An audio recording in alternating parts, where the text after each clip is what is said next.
La semaine dernière, je vous ai parlé du Dieu de la paix et je vous ai exhorté sur le fait que l'Éternel a toujours été un Dieu de paix, quoi qu'il arrive. Et que Jésus-Christ, qui est la manifestation de la justice, qui est la manifestation de la gloire de Dieu, Jésus-Christ, qui est la parole de Dieu, a toujours existé. Il n'a pas de commencement, il n'a pas de fin. Et l'alliance éternelle entre Dieu et les hommes au travers de Jésus-Christ est éternelle. C'est-à-dire que c'est une alliance qui n'a pas de début et qui n'a pas de fin. Donc, c'est pas parce qu'un jour j'ai donné ma foi en 1991 que la paix a existé. La paix a existé avant que je donne ma foi en Jésus-Christ. La paix a toujours été là. Et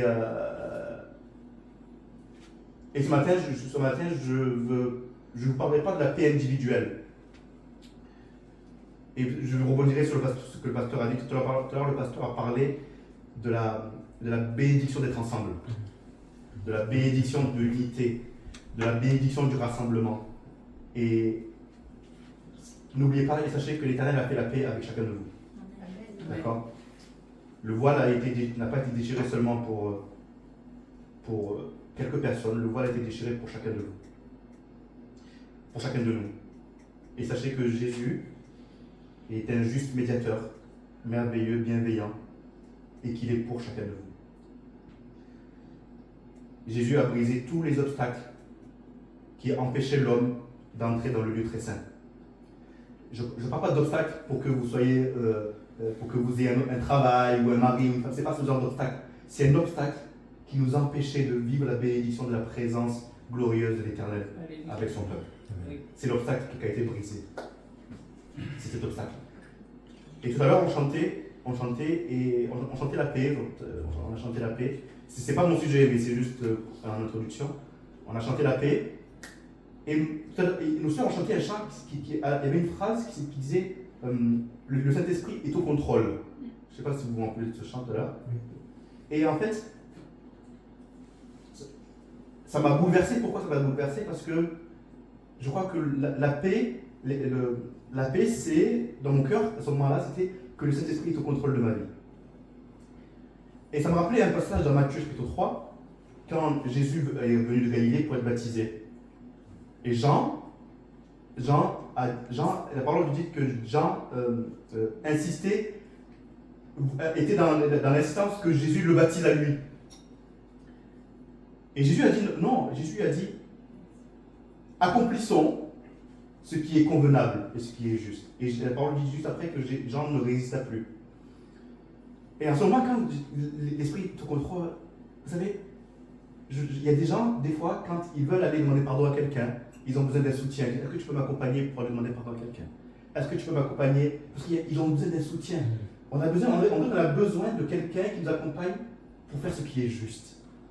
On a besoin d'un soutien pour faire ce qui est juste. Et lorsque je lis Matthieu, que je dis la parole, je lui dis accomplissons, dans mon cœur, je dis ah, Éternel, je ne suis pas seul pour accomplir ce qui est juste et convenable pour le Père. C'est-à-dire que la paix que Jésus me donne, c'est que je ne suis pas seul pour accomplir ce qui est bon, ce qui est agréable, ce qui est juste pour le Père. Mes amis, vous n'êtes pas seuls. Vous n'êtes pas seuls à accomplir ce qui est juste. Vous n'êtes pas seuls à accomplir ce qui est droit. Vous n'êtes pas seuls à accomplir ce qui est bon devant l'Éternel. Jésus-Christ m'accompagne. Et il m'aide à faire ce qui est juste. Alors je suis dans la paix. Et ce matin, je voudrais m'adresser à vous en tant que rassemblement, en tant qu'Église, comme l'a fait l'apôtre Paul à l'Église de Rome, quand il a dit que la paix de Dieu soit avec vous. Et on va le lire. On va juste lire le verset 33 là-dedans. Chapitre 15, verset 33.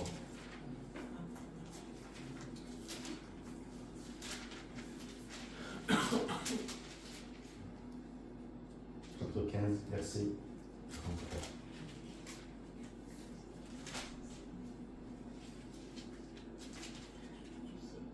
Que le Dieu de paix soit avec vous tous. Amen. Alléluia. Que le Dieu de paix soit avec vous tous. Amen. Alléluia. Pourquoi je veux nous exhorter à la paix dans le rassemblement, dans l'Église. Car, vous savez, cette prière est importante parce qu'il y a des ennemis de la paix. Et il faut rester tous les jours vigilant à cette paix. Tous les jours vigilant. Et je commencerai par un premier ennemi. Je commencerai par un premier ennemi qui s'appelle, je l'ai appelé l'erreur doctrinale. L'erreur doctrinale, c'est l'égarement. L'erreur doctrinale, c'est quand nos yeux, et on lira avec le Jésus-Christ, quand nos yeux sont détournés de la parole, quand nos yeux regardent ailleurs autre que la parole de Dieu, c'est l'égarement. L'erreur, c'est-à-dire qu'on a le droit de se tromper, mais l'erreur doctrinale, c'est quand le fondement n'est pas la parole de Dieu. D'accord? 1 Thessaloniciens chapitre 2, versets 2 et 3. Après avoir souffert et reçu des outrages à Philippe, comme vous le savez, nous prîmes de l'assurance en notre Dieu pour vous annoncer l'évangile de Dieu au milieu de bien des combats. Car notre prédication ne se repose ni sur l'erreur, ni sur des motifs impurs, ni sur la fraude. Ma prédication ne se repose pas sur l'erreur, ou sur mes sentiments, ou sur mon avis. Le témoignage ne se repose pas sur un sentiment. Le témoignage ne se repose pas sur une fraude. L'exhortation, la louange ne se repose pas sur une tradition, mais elle se repose sur la prédication de la parole de Dieu. Sur la parole de Dieu simplement. 1 Jean chapitre 4 verset 6. Nous sommes de Dieu. Celui qui connaît Dieu nous écoute. Celui qui n'est pas de Dieu ne nous écoute pas. C'est par là que nous connaissons l'esprit de la vérité et l'esprit de l'erreur. Alléluia. Il y a l'esprit de vérité et l'esprit de l'égarement. Vous vous rappelez un jour, je vous avais dit, qu'un jour j'avais dit oui, l'homme est bon. Vous avez dit quand j'étais plus jeune, je disais oui, l'homme est bon, l'homme est bon. Ça, c'est l'égarement. Si je venais vous dire que l'homme est bon, je vous égare. Mais si je vous dis qu'il n'y a que l'Éternel qui est bon, par rapport à la parole de Dieu, je ne vous égare pas, c'est la vérité. Mais je ne peux pas baser mon discours sur les traditions. Par exemple, je vais vous dire, et maintenant je vais voir Lauriane. Je fais Lauriane, tu sais, mon grand-père a eu plusieurs femmes, mon grand-père a eu plusieurs femmes, mon père a eu plusieurs femmes. Alors moi, j'aurai plusieurs femmes. Mais d'où vient? Et comment, si je vous dis ça à vous, vous allez me dire non, c'est faux. Mais comment vous savez que c'est faux, que je dois avoir qu'une seule femme?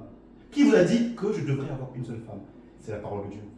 Amen. C'est seulement la parole de Dieu qui vous dit que je suis un homme, un diacre, un serviteur, marié à une seule femme. J'ai coupé court à toute tradition, même si mes grands-parents m'ont dit Limon, tu peux, vas-y, tu es dans le village, vas-y, tu as le droit, ça. Mais je ne me repose pas sur l'erreur, je ne me repose pas sur les motifs impurs ou sur la fraude ou sur les traditions. Je me repose sur la vérité de la parole de Dieu. Alléluia. Et c'est là que nous connaissons l'esprit de vérité et l'esprit de l'erreur. Je ne parle pas de l'esprit de l'erreur, c'est-à-dire l'esprit d'égarement, c'est-à-dire l'esprit qui regarde autre chose que la parole de Dieu. Et dans Matthieu, et avant de lire Matthieu 22, vous allez pouvoir raconter une histoire. J'étais avec un coach, il y a plusieurs mois, je faisais du sport avec un coach. Et avant de faire du sport, vous savez, on doit faire de l'échauffement. Il vient, il me dit, Limon, viens, on va faire l'échauffement. Allez, l'échauffement, il faut faire de la respiration, on s'échauffe, parce qu'il faut s'échauffer l'épaule, s'échauffer le coude, s'échauffer. Sinon, après, à notre âge, on se blesse. Hein. D'accord? Donc, il m'a dit, Limon, je vais dire quelque chose. Viens, fais comme moi, parce que l'homme est puissant et l'homme est créateur. J'ai dit, Il me dit, viens, on va relier le ciel et la terre avec des gestes. J'ai dit, j'ai fait non. J'ai dit non. J'ai fait, toi tu le feras tout seul. J'ai fait, parce que l'homme n'est pas puissant et l'homme n'est pas créateur. Mon Jésus est créateur. Il m'a dit, comment? Je fais non. L'homme, c'est ce que je crois. Je ne rentrerai pas dans l'égarement juste pour te faire plaisir. J'ai dit, moi je fais mes échauffements et toi fais tes gestes tout seul. Mais moi ça je ne suis pas d'accord avec toi. Tout simplement. Mais pourquoi si j'avais fait comme lui, je commence à rentrer dans l'égarement, à me dire que l'homme est puissant et l'homme est créateur. Mais quelle est cette phrase? Qu'est-ce que ça veut dire? Ça fait plaisir au monde, oui. Ça fait plaisir au monde. Moi, si je veux dehors, je dis à tout le monde, l'homme est créateur, oui. Tu as raison, Limon. Tu as raison, l'homme est créateur, l'homme est puissant. Non, j'ai dit non. J'ai dit, tu sais, coach, ce qui est en moi, c'est l'esprit de vérité. C'est Jésus qui règne en moi. Alors, je te dis que moi, je ne suis pas d'accord et que c'est Jésus qui est créateur. Alléluia. Dans Matthieu 22, donc maintenant, quand il fait tout seul son coin et moi, je suis tranquille, j'attends qu'il termine. Et après, voilà, après on commence. Donc, mais ça ne veut pas dire, voilà, on est en bon terme, mais il fait ce qu'il veut. Et moi, en tout cas, je lui ai dit que moi, ce que je connais, c'est l'esprit de vérité. Et Jésus nous en parle dans Matthieu 22. Vous savez, les Sadducéens sont une faction. Et cette faction, qui est, comme les pharisiens, c'est une faction qui ne croit pas à la résurrection des morts. Et dans Matthieu 22, ils viennent voir Jésus-Christ en disant, Jésus, la femme, elle a eu un premier mari, un deuxième mari, leur frère, 7 fois, et à un moment où elle mourra, de qui sera-t-elle la femme? Vous savez quelle a été la première réponse de Jésus? Il a dit, vous êtes dans l'erreur. Vous êtes dans l'erreur parce que vous ne comprenez ni les Écritures, ni la puissance de Dieu. En grec, lorsque Jésus a parlé aux Sadducéens, il a dit, vous êtes dans l'erreur parce que vous avez détourné votre regard de la vérité. Parce que vous avez détourné votre regard de la puissance de Dieu. Je parle de la puissance de Dieu parce que j'expérimente la puissance de Dieu, dit le psalmiste. Je proclame la puissance de Dieu parce que je vis la puissance de Dieu. Vous êtes dans l'erreur. Alors quand quelqu'un... Et Jésus, je ne crois pas que Jésus détestait le Sadducéen. C'est juste que, vous savez, avec Jésus, il n'y a pas de zone grise. Il n'y a pas de zone grise, il n'y a pas de zone tampon. Il y a, tu es avec Jésus, tu es contre Jésus. Il n'y a pas de zone tampon. C'est malheureux, je ne sais pas si c'est malheureux à dire, mais c'est comme ça. Jésus dit, vous êtes complètement dans l'erreur parce que vous ne comprenez. C'est-à-dire que vous n'avez pas vos regards et vous ne prenez pas avec vous la parole de Dieu et ni la puissance de Dieu parce que vous ne comprenez pas et vous ne vivez pas la puissance de Dieu. Et Dieu n'est pas le Dieu des morts, mais le Dieu des vivants. Ça, c'est la vérité. Alléluia. Il est tout sadducéen. Et en plus, il a parlé, il a dit là. Et après, il a dit, et en ce qui concerne la résurrection, on va aller sur ce sujet, puisque vous venez avec cette pensée qu'il n'y a pas la résurrection. En ce qui concerne la résurrection des morts, Dieu n'est pas le Dieu des morts, mais il est le Dieu des vivants. Amen. Ça, c'est la vérité de la parole. Certainement, parce qu'eux, ils croient, les Sadducéens, et ça fait des siècles que les Sadducéens existaient, mais Jésus n'a pas été impressionné par leur longévité, par leur nombre, par leurs habits. Il a dit, vous êtes dans l'erreur, quoi qu'il arrive. Jésus est le chemin, la vérité et la vie. D'accord? Jésus est le chemin, la vérité et la vie. S'il y a bien quelqu'un dans l'univers, s'il y a bien quelqu'un dans nos familles et dans l'Église qui peut me dire que je suis dans l'erreur, c'est la parole de Dieu. S'il y a bien quelqu'un, c'est mon Seigneur Jésus-Christ qui peut me dire, Limon, tu es dans l'erreur. Le psaume 119, verset 20 nous dit, mon âme est brisée par le désir qui toujours la porte vers tes lois. Je crois que notre âme, nos âmes sont brisées par le désir d'avoir les regards fixés sur la parole de Dieu, sur la parole de vérité, et non sur les on-dit, les traditions, les répétitions, les motifs impurs, les fraudes, tout ce qui est hors la vérité de la parole de Dieu. Et le verset 34 nous dit, en tournant nos cœurs, et le verset 34, c'est ça qui est merveilleux. Quand on lit le verset 34, le meilleur moyen, et ça m'a fait rire, c'est que les pharisiens, en fait, ce qui s'est passé, les pharisiens ont entendu ce qui s'est passé, et les pharisiens ont entendu que Jésus avait réduit au silence les Sadducéens. Je crois que dans un lieu, dans une pièce, dans une famille, dans un rassemblement, le meilleur moyen de rendre le silence à l'erreur doctrinale, c'est de regarder la parole de Dieu. Et là, on fait silence à l'erreur. Les Sadducéens ont été réduits au silence. Je veux réduire au silence l'égarement, je veux réduire au silence le mensonge. Alors, mon regard est porté sur la parole de Dieu. Mon regard est porté sur le Seigneur Jésus-Christ.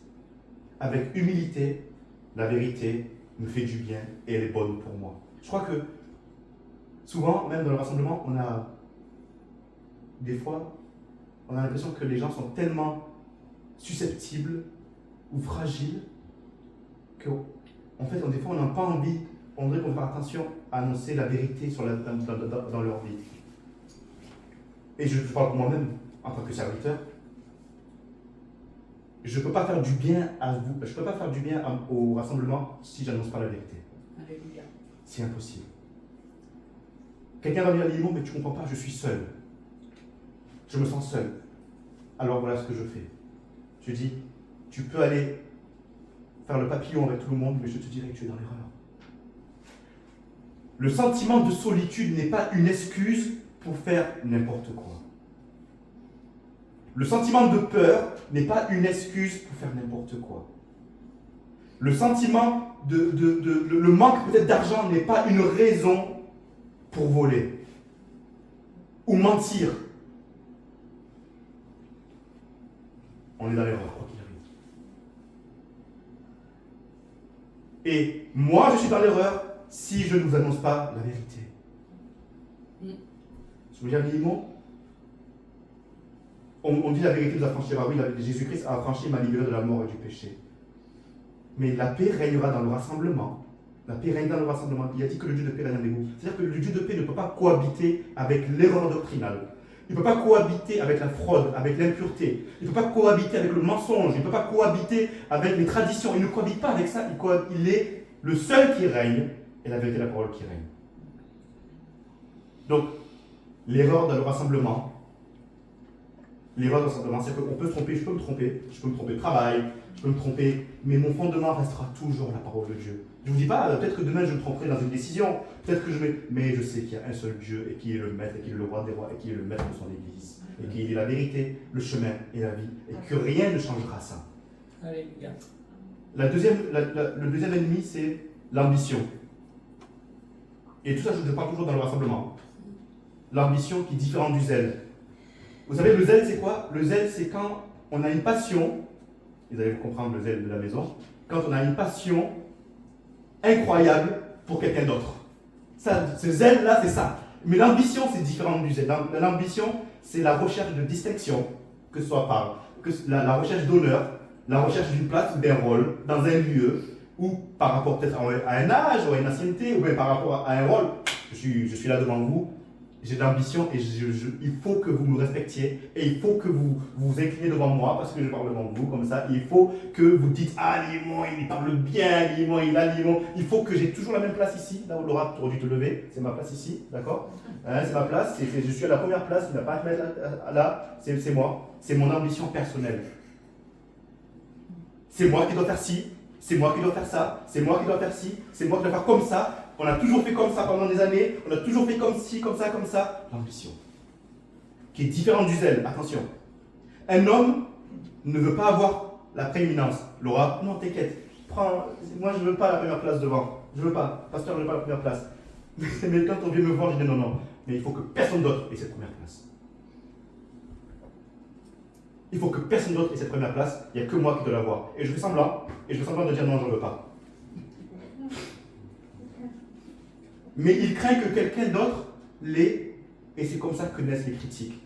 Alors elle s'est mise là, de quel droit elle se met là?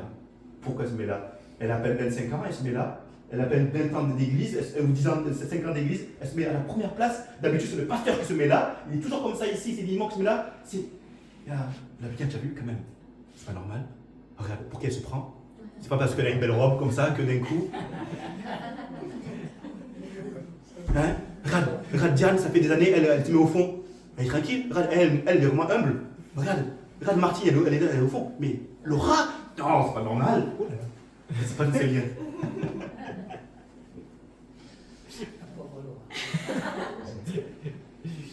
Et c'est comme ça que naissent les critiques.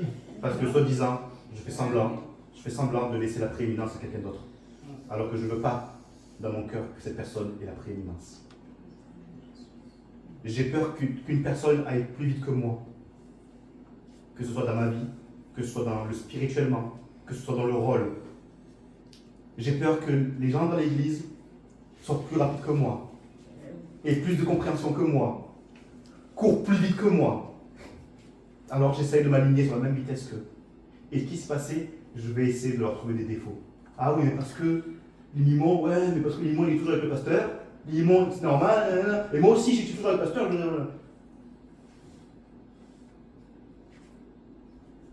C'est là que commencent à naître les critiques. Je comprends pas. Moi, je travaille dur et elle, comme ça, la bénédiction qui tombe. Je comprends pas. Il cache quelque chose. Si ça cache quelque chose, c'est pas normal. Elle a dû voler, ou elle a dû faire des trucs derrière, c'est pas normal. Qu'elle aille plus vite que moi, alors que moi, ça fait des années que je suis dans l'église. Alors on va chercher des défauts. On va trouver des défauts. Et je vais vous dire quelque chose qui est incroyable. Ésaïe chapitre 40, verset 15. Voici, les nations sont comme une goutte d'un seau. Elles sont comme de la poussière sur une balance. Voici, les îles sont comme une fine poussière qui s'envole. Vous savez, imaginez que je suis une grosse goutte d'eau. Je suis une grosse goutte d'eau qui dit, j'ai la domination. J'ai la puissance. Je suis fort, je suis beau, je suis créateur, j'ai besoin de personne. Tout le monde doit s'incliner devant moi. Alors je parle comme ça en étant une goutte d'eau. Je m'adresse à une autre goutte d'eau, mais j'oublie que je suis une goutte d'eau dans un seau qui est regardé par le créateur de toutes choses et je me vante en étant une goutte d'eau, tout simplement. Je me vante en étant une poussière. Une poussière qui parle à une autre poussière en disant « C'est toi poussière, je suis meilleur que toi. Mais est-ce que tu t'es regardé qui je suis? Je suis une poussière moi aussi. » Et parmi nous tous, nous sommes tous des gouttes d'eau dans un seau. À chercher la prééminence, à chercher la première place, à chercher la gloire. Nous sommes tous des gouttes d'eau qui cherchons la gloire dans un seau, tout simplement.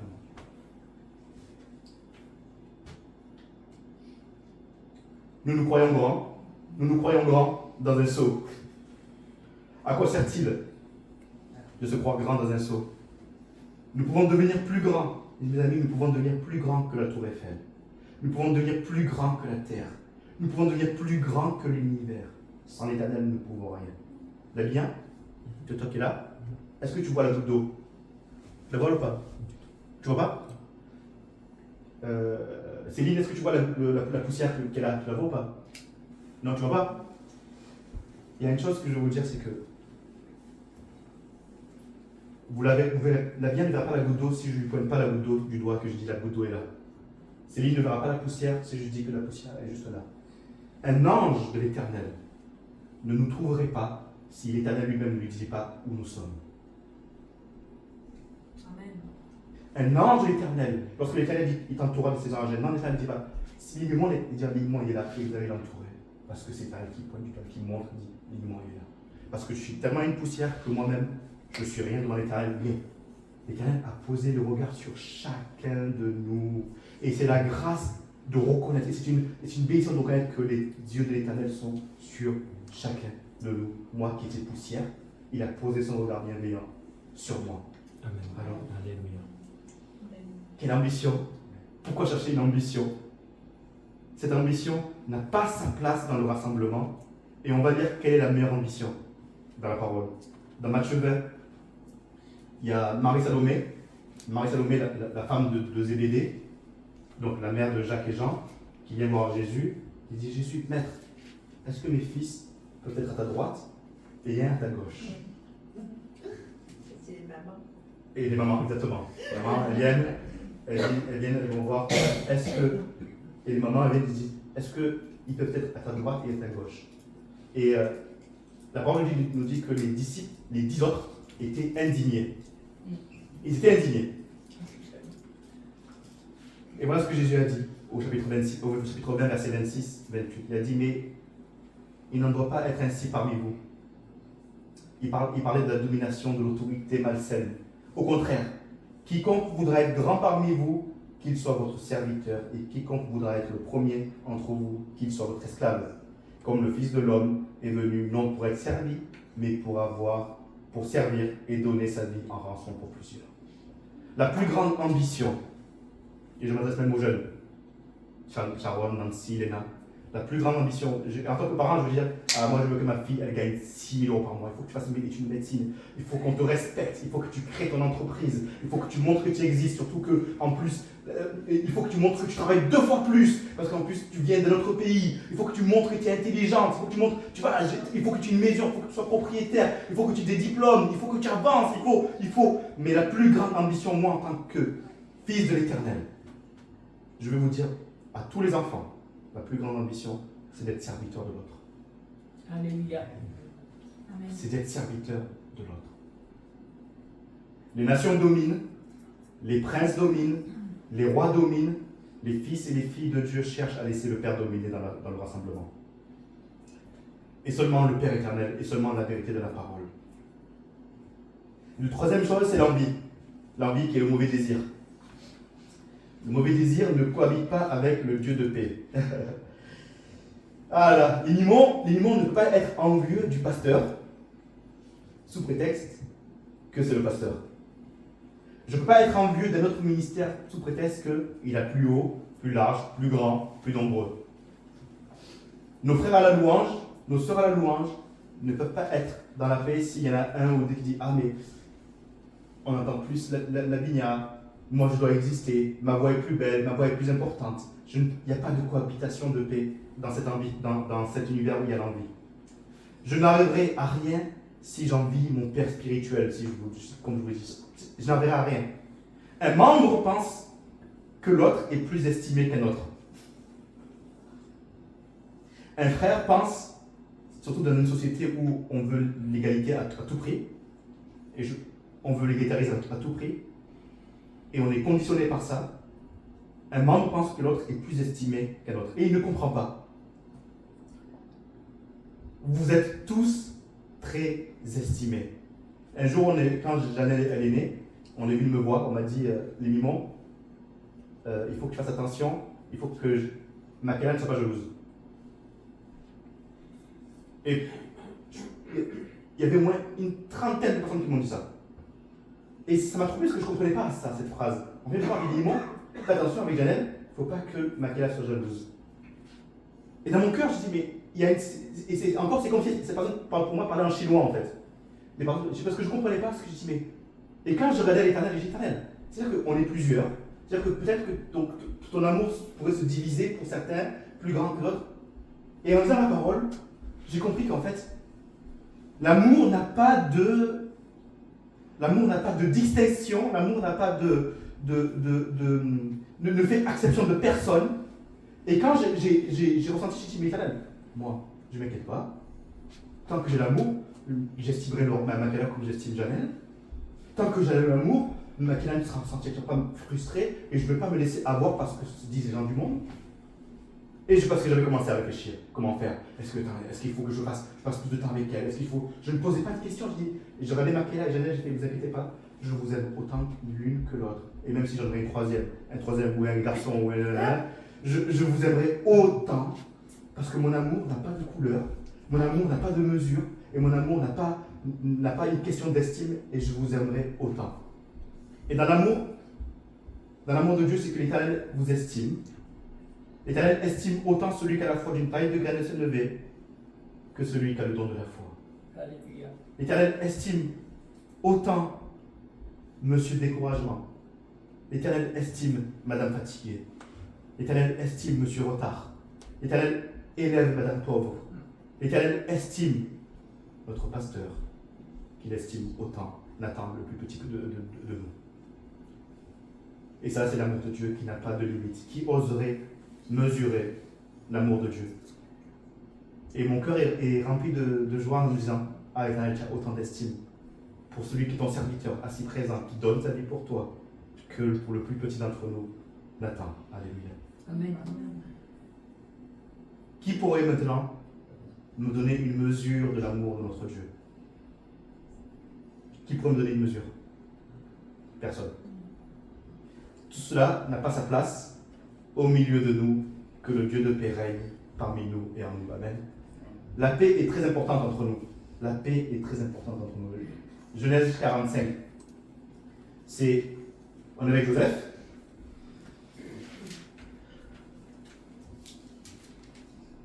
Et Joseph, il parle à ses frères. Et en fait, ses frères retournent à leur père, d'accord?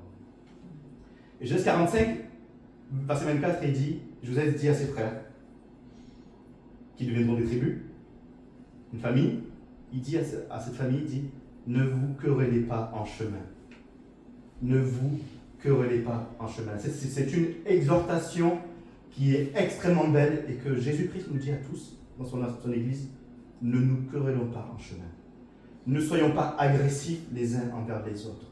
Ne soyons pas vindicatifs les uns envers les autres. Lorsque l'apôtre Paul a prié, a dit que le Dieu de paix soit avec vous, que le Dieu de paix, et seulement le Dieu de paix, soit avec vous, autre que l'agressivité, la querelle, la dispute et la division, seulement le Dieu de paix parmi nous. Nous avons tous un même Père, nous sommes tous d'une même famille, nous avons tous une même maison, nous avons tous le même esprit, nous avons tous la même bénédiction. Nous sommes tous une race élue. Nous sommes tous une même nation sainte. Nous sommes tous un sacerdoce royal. Nous avons la même maison. Nous ne nous querellons pas en chemin. Nous sommes tous nés de la même source. Nous sommes nés de Dieu. Nous avons tous le même roi, le Seigneur Jésus-Christ. Nous avons tous le même maître, le Seigneur Jésus-Christ. Le monde ne nous aime pas. veillons les uns sur les autres. Veillons les uns sur les autres. Veillons à ce qu'il n'y ait pas d'amertume dans le cœur de chacun, en ayant nos regards, nos yeux, nos cœurs fixés sur la parole de Dieu. Veillons à nous aimer les uns les autres.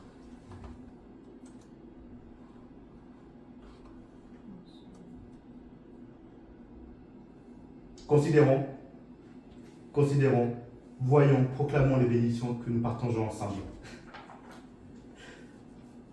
Nous sommes graciés, nous sommes acceptés, nous sommes élus, nous sommes justifiés, nous sommes sanctifiés, nous sommes adoptés. Tous autant que nous sommes ici, nous sommes graciés, acceptés, élus, justifiés, sanctifiés, adoptés pour l'éternité. Et quand ses frères sont partis, la parole de Dieu dit que Joseph a donné des sacs pleins à ses frères. Il avait rempli les sacs à ses frères. Mais à Benjamin, il a donné quelque chose en plus à Benjamin, dans le sac de Benjamin. Donc Benjamin avait plus que ses autres frères dans son sac. Ne nous disputons pas avec Benjamin, mais remercions l'Éternel, glorifions notre Dieu, disons-lui merci de ce que nos sacs sont pleins de sa présence. Disons-lui merci de ce que nos vies sont pleines de sa plénitude. Disons-lui merci de ce que son regard soit posé sur chacun de nous. Nous marchons tous sur la terre avec la plus belle des bénédictions, tous, autant que nous sommes. Nous sommes 40 ici présents. Nous marchons tous avec la même bénédiction, c'est la présence de l'Éternel des armées dans notre vie et le Dieu de paix dans notre vie. L'ennemi veut que nous nous disputions, l'ennemi veut que nous nous querellions, l'ennemi veut que nous soyons agressifs les uns vers les autres. L'ennemi veut que nous-mêmes, que nous trouvions des justifications à cette agressivité. L'ennemi veut que nous fassions la guerre entre nous. L'ennemi veut que nous nous disputions, que nous nous divisions, que nous nous séparions, que nous nous détestions. Mais rappelons-nous combien il est agréable et doux pour des frères de demeurer ensemble. Rappelons-nous quelle est la bénédiction d'être ensemble au nom de Jésus-Christ. Rappelons-nous que ceux qui vivent dans l'amour, ceux qui vivent dans la paix, dans la justice et le repos sont ceux qui obéissent au même Dieu, au Seigneur Jésus-Christ. Je crois que dans le rassemblement, nous obéissons au même Dieu. Nous obéissons au même Jésus-Christ. Nous obéissons au même Maître. Nous obéissons à celui qui nous a sauvés. Nous obéissons. L'apôtre Paul a dit, il disait à l'Église, il disait, si tu considères que Dieu est en toi, alors je te dis que Dieu est en moi aussi. Amen. Si tu dis que Dieu est en toi, je te dis que Dieu est en moi. Alléluia. Et lorsque je vous vois, je crois que Dieu est avec vous et en vous. Amen. Donc, il n'y a pas... Quelle estime merveilleuse! Quelle estime merveilleuse! L'amour de Dieu dans votre cœur, l'amour de Dieu entre les frères et sœurs, ce lien incassable d'amour fait que... C'est pour ça que c'est important. C'est pour ça que c'est important. Lorsque nous rentrons ensemble, ce lien d'amour entre nous fait que je ne me soucie plus des démons ou des ennemis. Alléluia. Lorsque je rentre ici, lorsque je suis avec vous, dans ma famille, lorsque je regarde la parole de Dieu et la présence du Seigneur Jésus-Christ, je ne me soucie plus de ce qu'on n'aime pas dehors. Je ne me soucie plus des démons ou de l'ennemi. Je ne me soucie plus de tout ce qui se passe. Je vis simplement la plénitude de la présence de Dieu dans le rassemblement, là où 2 ou 3 sont rassemblés. Jésus-Christ est au milieu de nous. Amen. Amen. Je ne me soucie plus. Je parle même plus d'eux, je parle de Jésus-Christ. Je chante même plus je chante plus les malédictions, mais je chante les malédictions et je proclame la victoire, le rassemblement. Mes yeux ne sont pas tournés sur l'égarement, ou mes yeux ne sont pas tournés sur ce qui me manque, ou sur ce que j'aimerais avoir. Mes yeux sont tournés sur ce que j'ai eu, et sur ce que j'ai, et sur ce que j'ai en abondance. La présence de Dieu. Je ne regarde plus à ma solitude, je rentre, que ce soit chez moi ou ici, je rentre et je regarde au fait que Jésus-Christ a dit quoi? Je serai avec toi jusqu'à la fin du monde. Alléluia. Et ensemble, nous accomplirons ce qui est juste et agréable pour l'Éternel. Amen. Et par la foi, nous restons fermes. Par la foi, nous restons fermes dans quoi? Dans la vérité, de la parole. Nous restons fermes les uns vers les autres, fidèles les uns vers les autres, et nous nous réjouissons de la joie du Seigneur. Aimons-nous les uns les autres. Aimons-nous les uns les autres. Que le Dieu de paix soit avec vous tous. Amen. Qu'il règne dans le cœur de chacun. Amen. Au nom de Jésus. Amen. Amen. Soyez bénis. Amen.